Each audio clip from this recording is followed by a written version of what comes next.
Hello everyone, so I finally finished my playthrough of the Callisto Protocol. I was able to play this one on PS5. It took me about 8 hours to go through my first run of the single player campaign.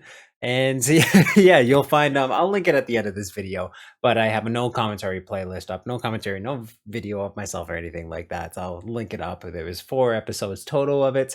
But yes, this is a new 2022 survival horror game from the original studio. So Striking Distance Studios that made the original Dead Space game, they've now moved on to another IP, the Callisto Protocol. So yes, without further ado, let me get into my review for it. So as I said, this game was developed by Striking Distance Studios and published by Crafton. It was directed by Glenn Schofield, who previously co-created the Dead Space video games, which I absolutely loved. The first and the second one. Wasn't the biggest fan of course, this third one. But nevertheless, I've been craving a lot of Dead Space. Recently we have the Dead Space remake coming out in, I think it was mid-January, mid-January sometime. So I'm excited for that. But to, I mean, just fill my appetite, we have the Callisto Protocol here, which follows a protagonist known as Jacob Lee, who's played by Josh Duhamel, and he's sent to a prison facility, very wrongfully sent to a prison facility set on the Jovian moon Callisto. And when he gets there, things go to shit very, very quickly, and he realizes he has to, one, fight with other prisoners and guards to escape, but also, two, he has to fight against infected prisoners with an unknown disease while uncovering the very dark secrets of the facility. We also have Karen Fukuhara, who you may know as, well, she's in The Boys, she was in the Suicide Squad, Kimiko from The Boys. She's in this as well, and she plays another prisoner that happens to be there at the same time as our main protagonist, Jacob here. So yeah, there's a little bit of infighting between them, but eventually working together to, again, just uncover the very dark secrets hiding within the Callisto Protocol, within Blackgate Prison, the prison that they're sentenced in, and trying to, again, just escape from this very deadly facility. So again, when it comes to the campaign, it took me about 8 hours. I was actually trying to find a ton of the audio logs, just crafting sequence, resources, things like that. I did take my time getting through it, but I was able to get through it pretty quickly. So I want to say around 8 to 10 hours is as long as it's going to take most people to get through this.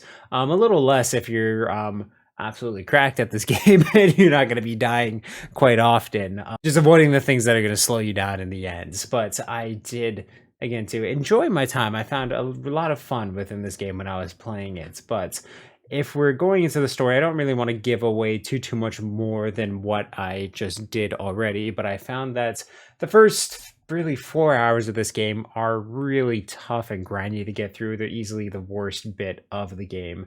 It has a really decent introduction sequence, but basically after you start exploring the prison on your own for a little bit, so maybe after the first half an hour and then the next 3 or so hours after that, this game really drags and it feels like absolutely nothing is happening story-wise. Just exploring the facility, fighting things with nothing being unveiled, nothing happening, nothing being explained, things like that, which I just found was very, very rough to get through for the first little bit, because I kept thinking just how much better the story was told by this developer in games that they did years and years ago. And I found the same way too, just with the gameplay, where I felt like it was just offering me so much more so early on in these other games, and it didn't really feel like a gameplay perspective. In a lot of the ways, this game felt either like DLC for Dead Space, or like a tech demo for a next-gen Dead Space game in a lot of ways.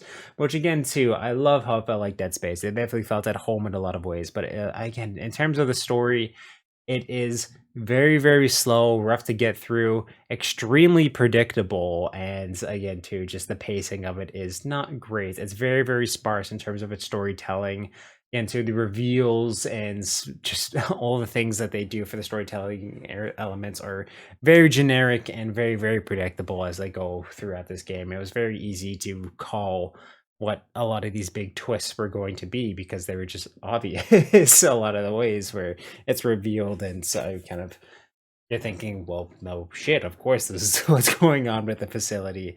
There's just so much more that I feel like they could have done, and nothing surprised me in the story. Nothing really hooked or intrigued me. What got me through was definitely the gameplay and the atmosphere, which these guys are known for so much. So, again, too, with the story, it didn't really feel like it was earned or really paced properly. They do take a lot of elements too in terms of the scares, in terms of the rating and whatnot. If you play the first Dead Space game, you know exactly where this one is going to go. So not that it's really a bad thing, because I did really like the first Dead Space. It was just, it was done in a very bland, generic, predictable, and kind of an uninspired way, which just overall hurt the story experience for me, and again too, just in a big way. And like I said, when it comes to the gameplay, I felt like the previous games just offered a lot more. I do have my gripes on a lot of things, just how there's only one suit that you get, and there's really nothing you could do to customize it. Um, Audio logs that you can find hidden in the area and listen to, but it's not like games like, well, the previous Dead Spaces or the Bioshock games where you can listen to the audio files and walk around and explore. You have to stare at a screen just listening to these audio logs to get the story. A lot of them are just to you have to find multiple ones to get the full story. So if you only find a couple of them, it doesn't really feel like they add too much to the game. A lot of it is just kind of people panicking over the comms about everything that's going on within the facility, the experiments, the, again, just monster-like creatures that are in Blackgate now. So I felt like a lot of it too just didn't really hit in a lot of ways. It was just there needed to be more story within these little individual stories that they were trying to tell you through the audio logs. And again, too, it did feel like this game is very short, and I feel like almost half an hour or so of my playthrough was me just staring at the screen listening to these audio logs. So it felt almost like a way to make this game feel longer than it actually was. Whereas if you could walk around and listen to the audio logs while playing the game, exploring, doing things, it would have made it a lot shorter. So I don't know, I just don't feel like it's just weird how in all the previous games you could walk around and listen to these audio logs, but you had to stare at a screen. In this one, I just didn't really like it, and again, so it just made the gameplay sparse for me, as well as the story was. There is a decent amount of customization when it comes to your weapons and something called the grip, which is basically the form of kinesis within this game. So the suit is a little similar in terms of what you know from the Dead Space games. And it's just the thing is you can only get one suit, and you can't really customize your health, the armor, status effects that it has like that. But you'll find things known as Callisto credits, which is basically the currency within the Blackgate prison. And you can use this currency to buy upgrades for your weapons that more or less just increase the damage, the stability, and the amount of ammo that you can carry. Most of the last tiers of every single upgrade that you can get will fire some sort of different type of ammunition. So some will be explosive ammo, some will like deteriorate the enemies a little bit, some will just be incendiary ammo, things like that, explosive ammo. Just again, so a different type of ammo that will just pack a lot more of a punch after you again just upgraded the stability, the ammo capacity, and the damage all the way to the max. And you're definitely going to need to do a couple playthroughs to get all these upgrades, because a lot of them are just very expensive, and there's not enough resources in one playthrough to upgrade everything. And but yeah, some of the weapons are very fun.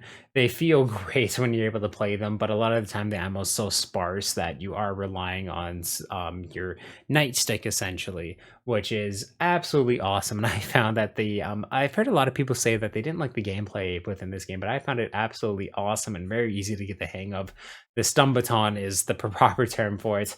Is wicked, and I did really enjoy its mix with the dodge mechanics. Again, too, if an enemy swings right, you're going to want to dodge the opposite way that they are. It felt really smooth when you got down just again to the pacing of the combat, and mixed with the stun baton to deal some big hits, knock off limbs, things like that. You can upgrade it just to do a lot of things that are very fun and will do a lot more damage, and stun ability against your enemies just made it very fun, mixed with the gunplay that they would mix in with it. So you get like 1 or 2 hits into any enemy, and it'll give you a quick little prompt to snap aim your weapon and shoot at a limb, knock off a limb, things like that. So this game is a little similar to Dead Space in the ways where you're not shooting off limbs within this game.